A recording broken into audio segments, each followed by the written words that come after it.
అదే RTV app వార్తల్ని క్షణాల్లో చదివే అవకాశం ఉంటుంది. ఒక న్యూస్ పేపర్, ఒక టెలివిజన్ ఛానల్ మీ చేతుల్లో ఎప్పుడూ ఉంటాయి. తెలంగాణ రాష్ట్రంలో అత్యధికంగా యాసంగిలో వరి పంట సాగు చేశారు. మొత్తంగా తెలంగాణ రాష్ట్ర వ్యాప్తంగా 53,24,000 ఎకరాల్లో వరి పంట సాగైంది. అత్యధికంగా 50% సన్నధాన్యాలే వేశారు. గత ఏడాదితో పోలిస్తే ఈ ఏడాది అత్యధికంగా సన్నధాన్యం వేయడం వల్ల పూర్తిగా రైతాంగం 500 బోనస్ ఏదైతే ఇస్తున్నారో దానిపైనే ఆశలు పెట్టుకొని సన్నధాన్యాన్ని యాసంగిలో కూడా పండిస్తున్న పరిస్థితి. గత ఏడాదితో పోలిస్తే ఈ ఏడాది అత్యధికంగా 13% అదనంగా యాసంగిలో వరి ధాన్యం సాగు చేస్తున్నారు రైతులు. మొత్తంగా చూసుకుంటే తెలంగాణ రాష్ట్ర వ్యాప్తంగా ఇటు 2 జిల్లాలు మినహా పూర్తిగా వరి అత్యధికంగా సాగవుతున్న జిల్లాలుగా చెప్పుకోవచ్చు. ఇంకోవైపు చూసుకుంటే ఓవైపు వరి సాగు చేసుకునే రైతులు కూడా అత్యధికంగా సన్నధాన్యానికి మొగ్గు చూపుతున్న పరిస్థితి నెలకొంది.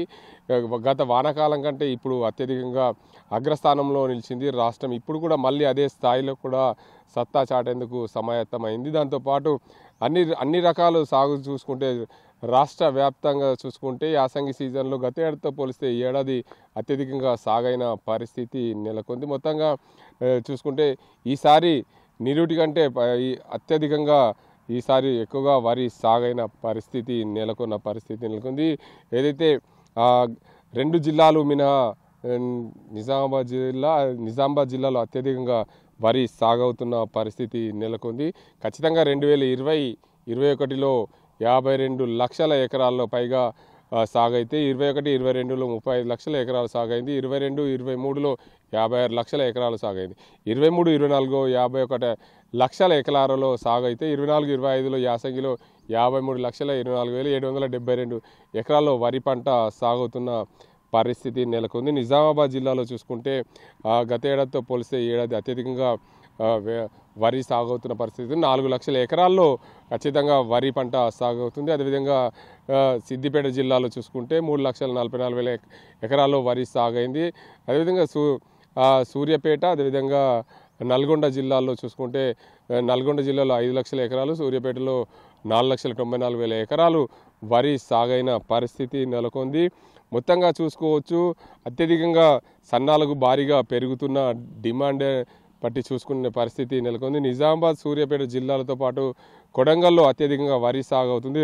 దీంతో పాటు పూర్తిగా రైతులందరూ కూడా వరి పంట వైపే మొగ్గు చూపుతున్న పరిస్థితి నెలకొంది. రాష్ట్ర ప్రభుత్వము ఏదైతే సన్నధాన్యాలకు 500 రూపాయల బోనస్ ఇస్తుంటారో యాసంగిలో కూడా అత్యధికంగా వరి సాగుపై మొత్తంగా రైతులు దృష్టి పెట్టారు. వ్యవసాయం ఏదైతే గత వానాకాలంతో 30% సన్నధాన్యాలు సాగు చేస్తే ఈసారి యాసంగిలో 50% సన్నధాన్యాల వైపు మొగ్గు చూపుతున్న పరిస్థితి నెలకొంది. ఏదేమైనప్పటికీ రాష్ట్ర వ్యాప్తంగా వరి పైననే రైతులు ఆశలు పెట్టుకున్నారు. ఈ వరి ధాన్యం పండించడం వల్లనే అత్యధికంగా లాభాలు వస్తున్నాయనే ఆలోచనతో రైతాంగం కూడా సన్నధాన్యం వైపు మొగ్గు చూపుతున్న పరిస్థితి నెలకొంది. ఓవైపు రాష్ట్రంలో అత్యధికంగా వరి ధాన్యం సాగు కావడం, దాంతోపాటు భూగర్భ జలాలు రోజురోజుకు అడుగంటుతున్న పరిస్థితిలో రైతులు ఆందోళన చెందుతున్న పరిస్థితి నెలకొంది. ఏదేమైనప్పటికీ నిజామాబాద్ జిల్లాలో 4 లక్షల ఎకరాల్లో వరి సాగు అవుతుందంటే రాష్ట్ర వ్యాప్తంగా 2వ స్థానంలో ఉందని చెప్పచ్చు. ఓవైపు నల్గొండలో అత్యధికంగా వరి పంట సాగు అవుతుంటే నిజామాబాద్ జిల్లాలో 4 లక్షల ఎకరాల్లో వరి పంట సాగు అవుతుంది.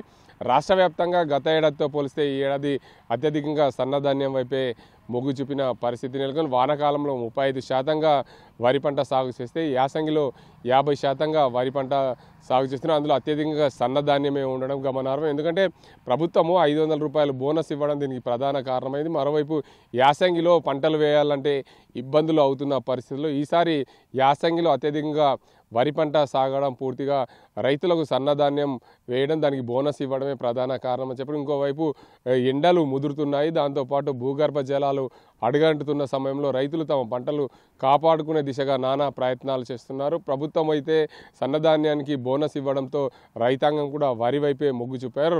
వరికి రాష్ట్రంలో అత్యధికంగా రైతాంగం మొగ్గు చూపడం వల్ల ప్రధానంగా వరి పంట వైపే సాగుకు మొగ్గు చూపుతున్న పరిస్థితి నెలకొంది. ఈసారి గత ఏడాదితో పోలిస్తే ఈసారి అత్యధికంగా వరి సాగడం ప్రధాన కారణమనే చెప్పవచ్చు. ఇది ఇక్కడ పరిస్థితి. కెమెరా సజిన్తో గంగారెడ్డి, RTV, నిజామాబాద్. మరిన్ని వీడియోస్ కోసం ఛానల్ ని సబ్స్క్రైబ్ చేయండి. లేటెస్ట్ అప్డేట్స్ కోసం వాట్సాప్ ఛానల్ ని ఫాలో చేయండి. అండ్ లింక్ డిస్క్రిప్షన్ లో ఉంది.